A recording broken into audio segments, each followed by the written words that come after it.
안녕하세요.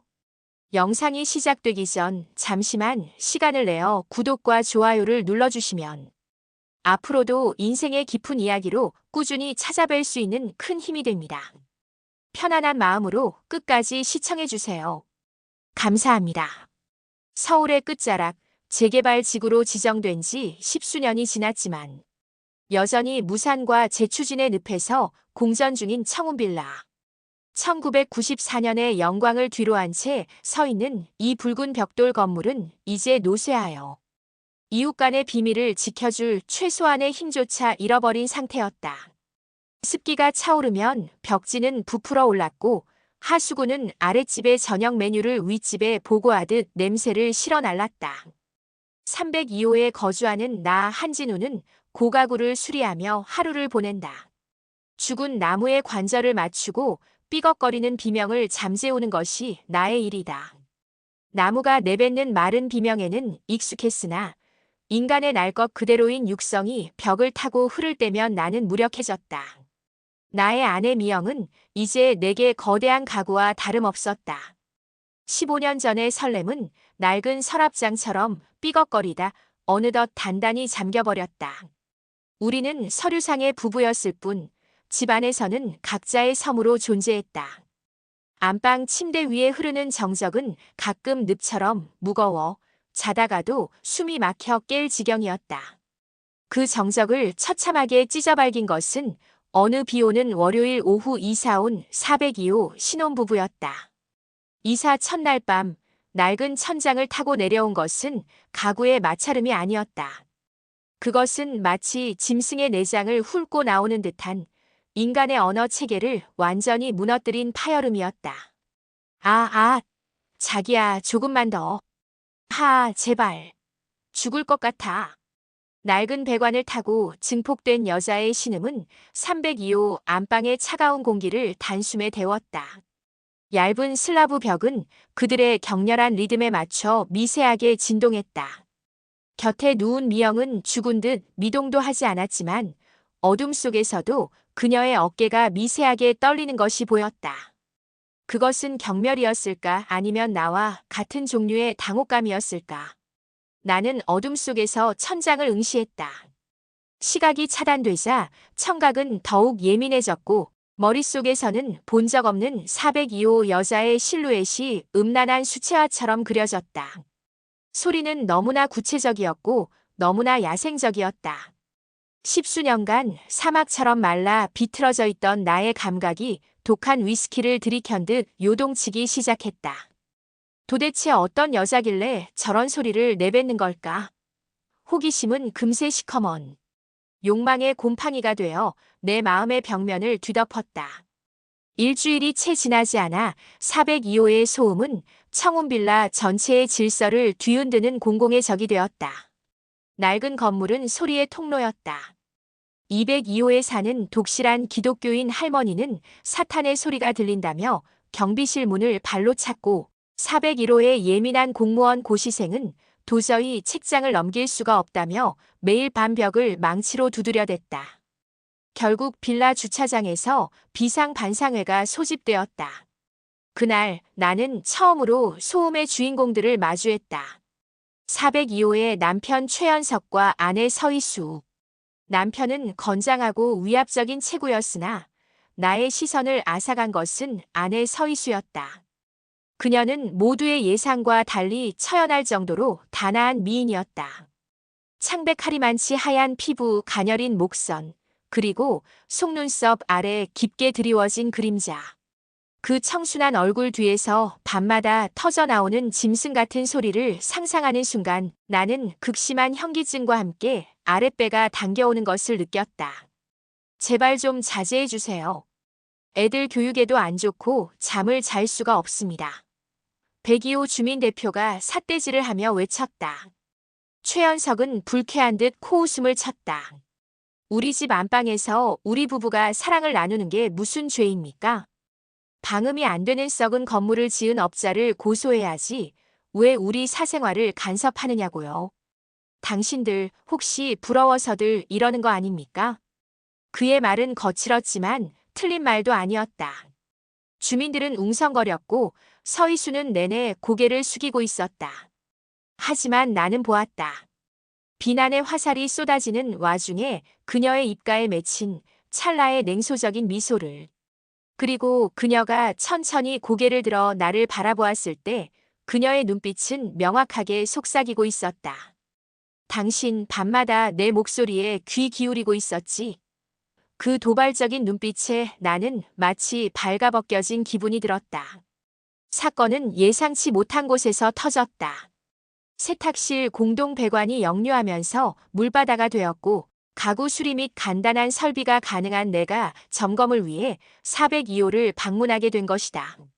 남편 최현석은 출근하고 없었고 집안에는 서희수만이 얇은 실크 슬립 차림으로 나를 맞이했다. 집안은 밖에서 보던 낡은 외관과 달리 기이할 정도로 화려했다. 그리고 그 중심에 그녀가 있었다. 그녀는 거실 소파에 앉아 김이 모락모락 나는 차를 내오며 눈을 피하지 않고 단도직입적으로 물었다. 302호 아저씨. 다 들리죠? 내 목소리. 나는 찻잔을 잡은 손을 미세하게 떨었다. 네, 아주 생생하게 들립니다. 그녀는 자리에서 일어나 내 곁으로 다가왔다. 그녀에게선 진한 침향 냄새와 살결의 온기가 섞인 기묘한 향기가 났다. 사실은요, 다 들으라고 내는 소리예요. 현석 씨는 내가 소리를 지르지 않으면 본인이 남자가 아니라고 생각하거든요. 자기가 대단한 정복자가 된 기분을 느껴야 만족하는 사람이니까. 근데 정작 나는 아무 느낌도 없어요. 그저 죽어있는 나무 토막처럼 연기할 뿐이죠. 그녀의 손가락이 내 거친 손등 위를 미끄러지듯 스쳤다. 그런데 어느 날 깨달았어요. 누군가 벽 너머에서 이 가짜 소리를 들으며 상상하고 흥분하고 괴로워하고 있을 거라는 거요. 그 생각을 하면 그제야 조금 짜릿해지더라고요. 내 목소리가 당신의 방을 채우고 당신의 숨소리를 거칠게 만드는 상상. 나는 아내 미영과의 무미건조한 15년을 떠올렸다. 박제된 삶 속에서 나는 얼마나 갈증에 허덕였던가. 나는 자석에 이끌리듯 그녀의 허리를 감싸 안았다. 그녀의 몸은 얼음처럼 차가웠지만 눈빛은 나를 태워버릴 듯 타오르고 있었다. 우리는 그날 낡은 빌라의 방음 성능을 비웃듯 거실 바닥에서 서로를 탐닉했다. 내가 그녀를 안을 때 그녀는 평소보다 더 높고 날카로운 비명을 질렀다. 그것은 남편을 위한 연기가 아니었다. 아래층에서 빨래를 널고 있을 내 아내에게 그리고 이 빌라의 가식적인 이웃들에게 보란듯이 던지는 파멸의 선전포고였다. 참다 못한 빌라 주민 10세대는 결국 공동 명의로 소송을 제기했다. 402호를 상대로 소음 및 진동관리법 위반과 정신적 피해 보상을 청구하며 이사 권고를 요구한 것이다. 대한민국 사법 역사상 유례를 찾기 힘든 신음소리 소송이었다. 법정의 공기는 무거웠다. 주민 측 변호인은 녹음된 음성 파일을 증거로 제출하려 했으나 재판부는 인권 보호를 이유로 비공개 청취를 결정했다. 재판장님, 이것은 단순한 생활 소음이 아닙니다. 주민 측 대리인이 열변을 토했다. 의도적이고 반복적인 성적 소음은 이웃들에게 가해지는 시각적 음란물보다 더 지독한 정신적 폭력입니다. 특히 미성년자가 있는 세대에서는 아이들이 부모에게 저 언니는 왜 저렇게 아파해? 라고 묻는 실정입니다. 낡은 빌라라는 공간적 특성을 공유한다면 타인의 평온을 위해 자제하는 것이 공동체 윤리의 기초입니다. 402호는 이를 악의적으로 이용해 타인의 주거 평온권을 짓밟고 있습니다. 이에 맞서 402호 측 정확히는 최현석 측 변호인은 헌법을 들고 나왔다. 헌법 제17조는 모든 국민의 사생활의 비밀과 자유를 보장합니다. 또한 제16조는 주거의 자유를 명시하고 있습니다. 내 집 안방에서 내는 신체적 소리가 소음 측정 기준인 데시벨 dB를 과학적으로 초과했습니까? 성적 표현의 자유는 인간의 가장 기본적인 욕구 표출입니다. 소리가 듣기 거북하다는 주관적 판단만으로 개인의 신체적 행위를 법이 규제한다면 의는 정근대적인 도덕 검열일 뿐입니다. 방음이 안 되는 것은 건물의 결함이지 거주자의 잘못이 아닙니다. 나는 주민 측 증인석에 앉았다. 하지만 나의 입술은 희수와의 비밀스러운 기억 때문에 얼어붙어 있었다. 그 소리가 들리긴 합니까? 판사의 질문에 나는 네 하지만 그것이 고의적인지는 잘 모르겠습니다라며 비겁하게 발을 뺐다. 반면 희수는 피고인석에서 당당하게 일어나 판사를 응시하며 말했다. 사랑을 나누며 내는 소리가 소음이라면 이 세상 모든 생명은 소음의 결과물입니까? 우리는 우리만의 방식으로 사랑할 뿐입니다. 재판은 서울중앙지법 제12민사부의 주관하에 진행되었습니다. 법정안은 청운빌라 주민들과 취재진 그리고 기묘한 호기심으로 가득 찬 방청객들로 발 디딜 틈이 없었습니다. 주민 측 변호인은 402호의 소음이 우발적인 분출이 아닌 의도적인 가해임을 입증하기 위해 주민들을 차례로 증언대에 세웠습니다. 202호 김옥자 할머니의 증언. 판사님, 제가 평생 시장 통해서 장사하며 별소리를 다 듣고 살았지만 그런 소리는 처음입니다. 이건 사람이 좋아서 내는 소리가 아니에요. 마치 확성기를 대고 아래층 사람 귀에다 대고 소리를 지르는 것 같다니까요. 우리 손주놈이 숙제하다 말고 물어요. 할머니, 윗집 누나 누가 때려? 왜 저렇게 울어? 라고요. 내가 민망해서 기도를 올리려 해도 천장에서 그 짐승 같은 소리가 쏟아지면 성경책 구절이 다 날아가 버려요. 이건 음란죄고 말고를 떠나서 사람 고문하는 겁니다. 401호 고시생 박준철의 증언. 그는 다크서클이 짙게 내려앉은 얼굴로 수험서를 꽉 쥐고 증언대에 올랐습니다. 저는 3년을 이 빌라에서 버텼습니다. 낡은 건물의 생활소음은 참을 수 있어요. 하지만 402호는 다릅니다. 그들은 규칙적입니다. 밤 11시, 새벽 2시, 그리고 아침 7시. 마치 알람이라도 맞춘 듯이 소리가 시작됩니다. 벽을 타고 흐르는 건 비명만이 아닙니다. 침대 프레임이 벽에 부딪히는 그 규칙적인 텅, 텅, 텅 소리는 제 뇌세포를 하나씩 파괴하는 망치질 같았습니다. 제가 벽을 두드리면 소리가 더 커집니다. 비웃는 거죠. 이건 명백한 보복성 소음입니다. 드디어 서희수가 증언대에 섰습니다. 그녀는 검은색 정장을 단정하게 입었지만 눈빛만은 법정의 엄숙함을 비웃는 듯 했습니다. 원고 측 변호인이 그녀를 압박하기 시작했습니다. 변호인 피고 서희수 씨. 본인의 목소리가 이웃들에게 어떤 영향을 주는지 인지하고 있었습니까? 서희수 무심하게 방음이 안 되는 집이니 들릴 거라 생각은 했습니다. 변호인 생각만 한 게 아니죠. 피고는 일부러 베란다 문을 열어두거나 배관이 있는 화장실에서 더 큰 소리를 내지 않았습니까? 증거로 제출된 녹취록을 보면 소리의 데시벨이 일정 구간에서 비정상적으로 증폭됩니다. 의는 청취자를 의식한 행동 아닙니까? 서희수 사랑의 감정이 고조되면 목소리가 커지는 건 생리적인 현상입니다. 그걸 계산해서 내는 사람이 있나요? 변호사님은 자를 대고 사랑을 나누시나 보죠. 방청석에서 픽하는 웃음이 터져나왔고 재판장이 주의를 주었습니다. 변호인은 당황했지만 다시 몰아붙였습니다. 변호인 피고의 남편 최연석 씨는 반상회에서 내 집에서 내 마음대로 소리내는 게 무슨 죄냐고 했습니다. 이것은 공동체에 대한 배려가 전무하다는 증거 아닙니까? 특히 피고는 소리를 낼 때 특정 단어나 문장을 반복하며 이웃들을 도발했다는 증언도 있습니다. 서희수 판사를 똑바로 응시하며 제 목소리가 불쾌하셨다면 죄송하네요. 하지만 판사님, 저는 묻고 싶습니다. 이 빌라의 이웃들은 정말 제 소리가 고통스러웠을까요? 아니면 자신들의 박제된 삶 속에서는 절대 터져나올 수 없는 그 생생한 생명력이 질투났던 걸까요? 그들은 밤마다 벽에 귀를 대고 제 신음을 탐닉했습니다. 비난하면서도 귀를 떼지 못했죠. 그들의 관음증은 무죄이고 저의 분출은 유죄입니까? 마지막으로 내가 증언대에 올랐을 때 법정 안의 공기는 내게만 유독 차갑게 느껴졌습니다. 서희수는 나를 뚫어지게 쳐다보았습니다. 그 눈빛은 우리가 공유했던 그날의 살 냄새를 기억하라고 강요하는 듯 했습니다. 변호인 302호 한진우 씨. 피고의 바로 아래층에 거주하시죠?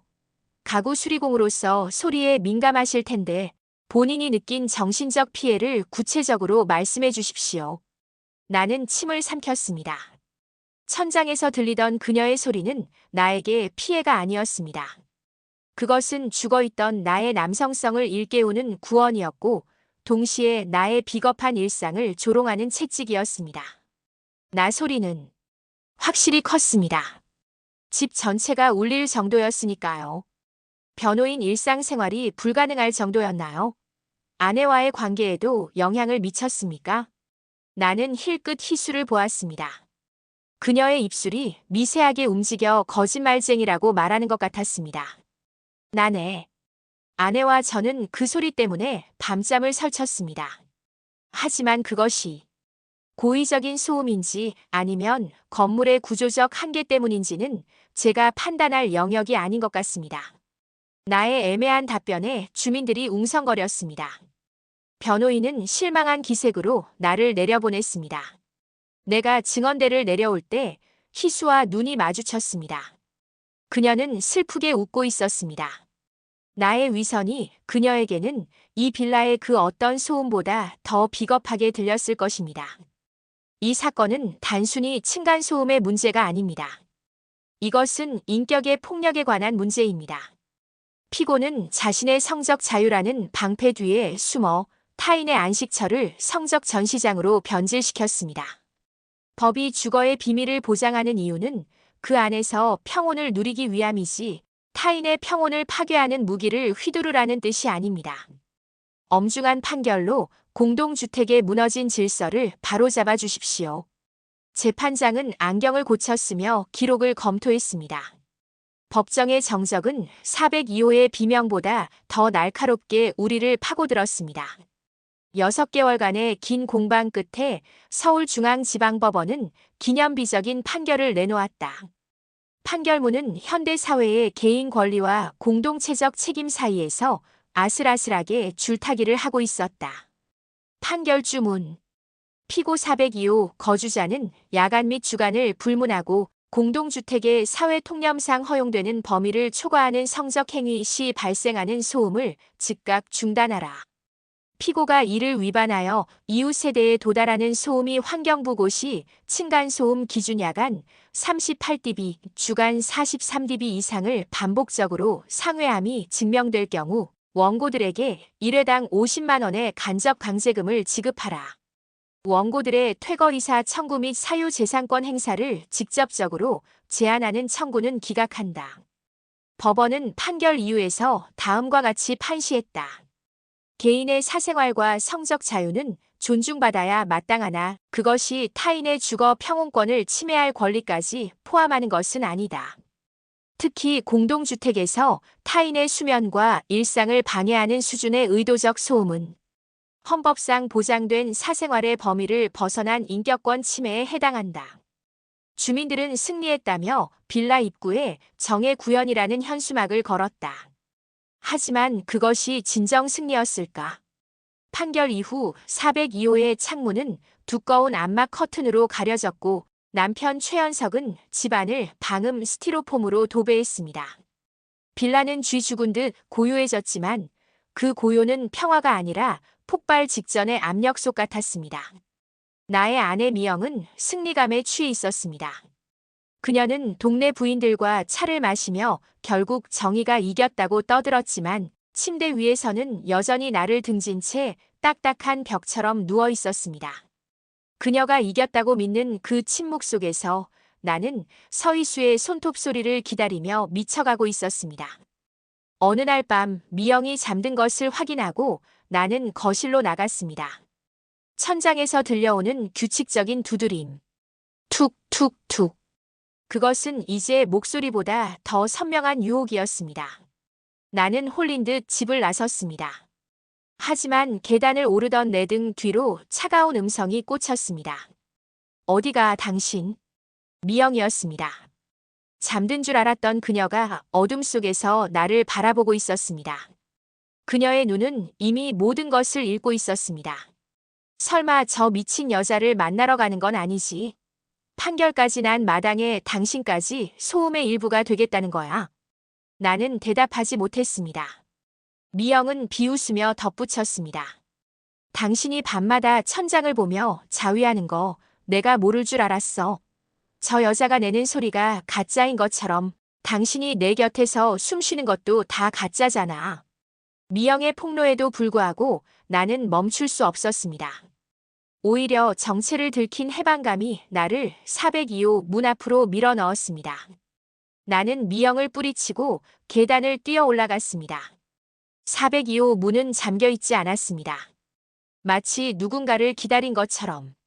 집 안으로 들어서자 시커먼 방음제가 괴물의 내장처럼 벽을 뒤덮고 있었습니다. 거실 중앙에는 서희수가 단정하게 앉아 있었습니다. 그녀의 얼굴은 예전보다 더 창백했고 목에는 남편이 억지로 채운 듯한 두꺼운 스카프가 감겨 있었습니다. 왔네요, 302호 아저씨. 그녀가 웃었습니다.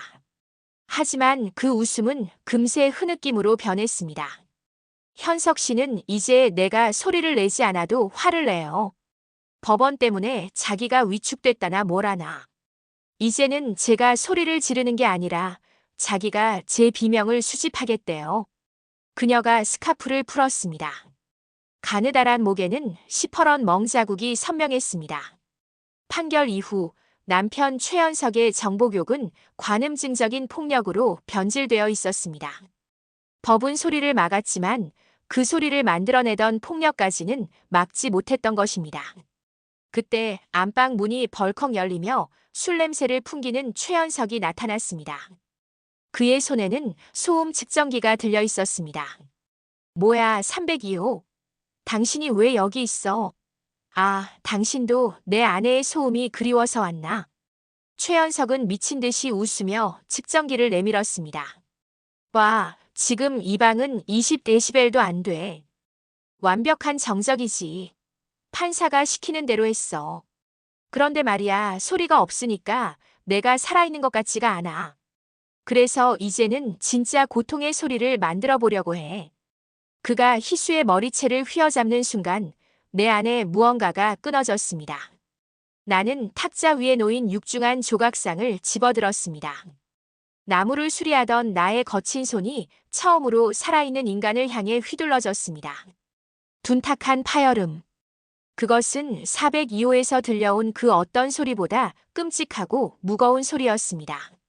최현석이 쓰러졌고 방음제로 가득 찬 방 안에는 그 어떤 반향도 없이 정적만이 감돌았습니다. 희수는 비명을 지르지 않았습니다. 그녀는 그저 피 흘리는 남편을 내려다보며 아주 작게, 하지만 세상에서 가장 명확하게 속삭였습니다. 아, 드디어 조용해졌네요. 뒤따라온 미영이 문 밖에서 그 광경을 목격했습니다. 그녀는 비명을 지르려 입을 벌렸지만 아무런 소리도 내지 못했습니다. 층간소음을 증오하던 그녀가 맞이한 것은 소리조차 낼 수 없는 거대한 비극의 침묵이었습니다. 청운빌라는 그날 이후 살인빌라라는 오명을 쓰고 급격히 폐허가 되었습니다. 최현석은 목숨을 건졌지만 식물인간이 되었고 나는 감옥에 수감되었습니다. 희수는 행방을 감추었습니다. 교도소의 좁은 독방에 누워있으면 나는 가끔 벽을 타고 흐르는 환청을 듣습니다. 그것은 서희수의 신음도 최현석의 고함도 아닙니다. 그것은 낡은 붉은 벽돌 사이사이에 스며든 우리들의 일그러진 욕망이 삐걱거리며 내는 마른 울음소리입니다. 법은 소음을 다스렸을지 모릅니다. 하지만 인간의 내면에서 끓어오르는 결코 채워질 수 없는 그 근원적인 허기까지는 판결하지 못했습니다. 오늘도 나는 차가운 감옥벽에 귀를 대고 생각합니다. 지금 청운빌라 302호의 천장에서는 누가 누구의 침묵을 듣고 있을까? 끝까지 시청해주셔서 진심으로 감사드립니다. 이 이야기가 마음에 남으셨다면 구독과 좋아요로 함께 해주시면 큰 힘이 됩니다. 늘 건강하시고 가정의 평안과 좋은 일들이 함께 하시길 진심으로 기원합니다. 오늘도 편안한 밤 되시길 바랍니다. 감사합니다.